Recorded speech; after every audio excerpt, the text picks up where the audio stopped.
නවසීලන්තයට ඔයාට caregiver කෙනෙක් විදිහට එන්න පුළුවන්ද? මේ වීඩියෝ එකෙන් මම කෙටියෙන් කතා කරන්නම් නවසීලන්තයේ caregiver job එක සහ ඔයාට එන්න පුළුවන් ක්‍රමය මොකක්ද කියන එක ගැන. ඉතින් නවසීලන්තයේ ඇත්තටම caregiver job එකට ගොඩක් ප්‍රසිද්ධයි. මොකද නවසීලන්තයේ සෑම ප්‍රදේශයකම retirement villages තියෙනවා. ඒ retirement villages වල නිතරම recruitment කරනවා caregiversලා. නමුත් ඔයාට apply කරන්න නම් ඔයා පිටරටක ඉඳලා apply කරනවා නම් අනිවාර්යයෙන්ම ඔයාට accredited employee කෙනෙක්ගෙන් job offer එකක් තියෙන්න ඕනේ.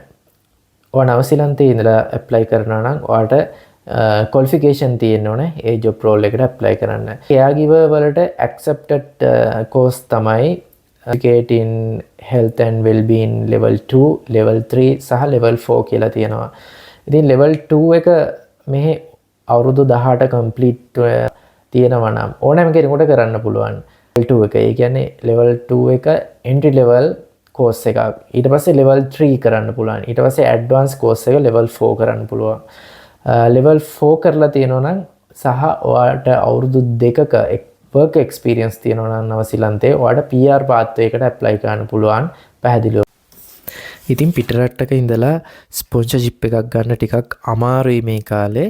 නමුත් ඔයාට try කරන්න පුළුවන් LinkedIn එක හරහා, TradeMe එක හරහා, Seek website එක හරහා. ඉතින් මේ websites තමයි නවසීලන්තේ jobs එහෙම දාන ප්‍රධාන websites.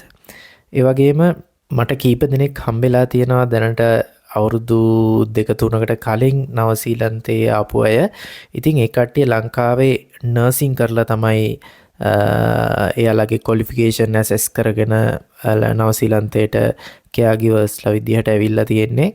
සාමාන්‍යයෙන් bachelor එකක් කරලා තියෙනවා නම් ලංකාවේ ඒ qualification මෙහි caregiver job එකට අදාළ level 4 කට equal වෙනවා. ඉතින් ඔයාගේ යාළුවෝ ඉන්නවනම් මෙහි එයාලට කියලා ඒ වගේම මම කලින් කියපු වෙබ්සයිට් හරහා ඔයා try කරලා කොහොම හරි job offer එකක් ලබා ගන්න පුළුවන් නම් ඔයාට caregiver වලට නවසීලන්තයට එන්න පුළුවන්. ඒ වගේම ඔයා try කරනකොට ඕක්ලන්ඩ් වලින් පිට try කරන ගොඩක්. මොකද ඕක්ලන්ඩ් වල නම් ඇති වෙන්න caregiversලා ඉන්නවා. ඒ වගේම jobs හොයන අයත් ඉන්නවා caregiver site එකේ. ඉතින් ඩිපෙන්ඩන්ට් විදිහට හෝ පාර්ට්නර් වීසා එකකින් නවසීලන්තේ ඉන්න බලාපොරොත්තු වෙලා ඉන්න අයට කියන්න තියෙන්නේ ලංකාවේ caregiver නිකම් course කරන්න එපා. vocational training එක වගේ accepted course එකක් කරන්න. මොකද සමහර විට නවසීලන්තයේදී caregiver qualification වලට assess කරගන්න chance එකක් තියෙන්න පුළුවන්.